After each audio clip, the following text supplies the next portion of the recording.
안녕하세요. 아이스인비어의 아이비입니다. 오늘 갈 곳은 분보 후흥이라고 하는 곳인데요. 이게 6군에만 있는 줄 알았는데 7군에 분점을 냈더라고요. 6군은 아무래도 가기에 좀 멀기도 하고 해서 좀 포기하고 있었는데 다행히 가까운 곳에 분점이 나왔습니다. 메뉴입니다. 메뉴는 여러 가지가 있고 퍼처럼 부위에 따라서 여러 가지를 고를 수 있는데 다른 거 그냥 고르지 마시고 이 승보만 골라주세요.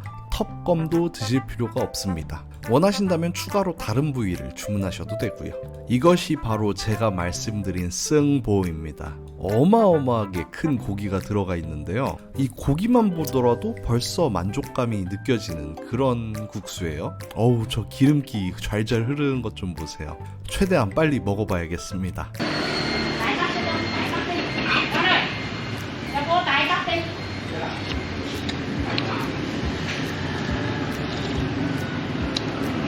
국물부터 먹어봤는데 국물을 보시면 아시겠지만 갈비를 끓인 그 맛이 그대로 납니다. 그래서 갈비탕이냐 라고 물어보시면 갈비탕이랑은 약간 달라요. 왜냐하면 한약재나 인삼의 맛이 나지는 않거든요. 그런데 이 간을 간장으로 했는지 우리가 아는 왕갈비탕과 굉장히 흡사한 맛이 나기는 했습니다. 그리고 향신료 같은 경우에도 바질이 들어가기는 했습니다만 고수는 안 들어있어요. 고수는 안 들어있어서 향신료를 잘 못 드시는 분들도 어렵지 않게 드실 수 있을 것 같네요. 그리고 이건 제가 추가한 소 힘줄인데요. 여기에는 고수가 들어있더라고요. 뭔가 이상하기는 하지만 그게 뭐 이 집 특성인가 보죠. 그럼 면부터 한번 먹어보겠습니다.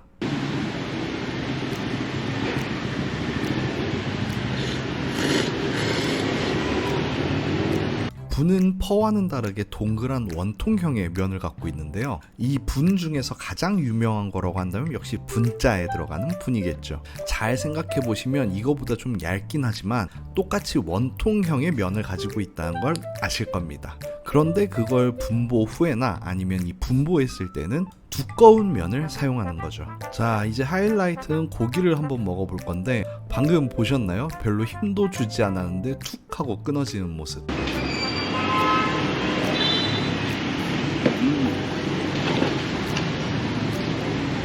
이야, 얼마나 잘 익혔는지 씹을 필요도 없이 그냥 입에서 녹아버렸어요. 아무래도 갈비 부위다 보니까 좀 느끼하기는 해서 콜라랑 같이 먹고 있는데 고기 맛에 육수가 잔뜩 배어있는 게 아주 맛있더라고요. 베트남 소고기 같은 경우에는 구워 먹을 때는 진짜 질기고 별로 맛이 없는데 삶아서 먹을 때는 맛있는 것 같아요. 아, 베트남 소고기 말이 나왔으니까 말인데 가끔 보면은 베트남 소고기가 맛이 없는 이유가 베트남에서는 물소고기를 먹어서 맛이 없다고 하시는 분이 가끔은 계시거든요. 근데 사실 그건 틀린 말이고요. 아예 명칭 자체가 다릅니다. 베트남에서 소는 꼰보라고 하고 물소는 꼰쩌우라고 그래요. 근데 여기는 분보집이죠. 물소가 아니라 소고기로 만든 쌀국수라는 거죠. 그리고 물소고기를 파는 식당은 또 따로 있으니까 나중에 시간이 된다면 거기도 한번 리뷰해 보도록 하겠습니다. 자, 이제 쌀국수 면에 대한 이야기도 좀 해야겠죠? 이 분이라는 쌀국수는 원통형의 긴 쌀국수인데 얇은 면 같은 경우에는 분짜나 분팅능 같은 국물이 없는 요리에 많이 사용을 하고 이 좀 두꺼운 쌀국수 같은 경우에는 분보나 분보 후에 같은 국물이 있는 쌀국수에 주로 사용을 해요. 두께가 우동에 가깝기 때문에 쫀득할 거라고 생각하시면 큰 오산이고요. 아무래도 쌀국수답게 툭툭 끊어지면서 쫄깃한 맛은 좀 덜합니다. 근데 그나마 두께가 있기 때문에 그나마 밀가루면에 가장 비슷한 쌀국수가 아닐까 이렇게 생각을 하는데요. 이 국수를 먹을 때 중요한 것들 중에는 국수 자체의 쫄깃한 맛도 있지만 이 국수가 입술을 스쳐갈 때의 그 촉감도 굉장히 중요하다고 하더라고요. 그런 부분에서는 쌀국수 중에 이 분이 그것도 좀 두꺼운 이 분이 가장 좋지 않나 라고 생각을 합니다. 다음은 제가 쌀국수를 먹을 때 항상 시키는 이 힘줄인데요. 이 집 힘줄 같은 경우에는 굉장히 쫀득하면서 약간은 끈적한 게 확실히 제가 좋아하는 스타일의 힘줄이긴 합니다만 이 따로 시키는 거에는 고수가 들어있더라고요. 근데 재밌는 게 추가 등뼈에는 고수가 안 들어가는데 다른 추가 고기에는 이 고수가 들어가는 것 같아요. 그러니까 고수를 못 먹으시는 분들 같은 경우엔 고수를 빼달라고 말씀을 하시거나 아니면 이 갈비만 추가하시는 거를 추천을 드립니다.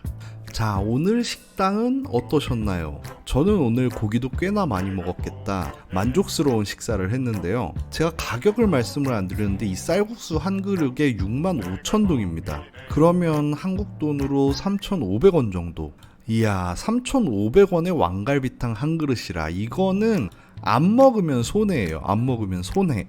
그리고 저는 이 집 같은 경우엔 집에서도 꽤나 가까운 편이기 때문에 배달로도 꽤 자주 시켜 먹는 집이거든요.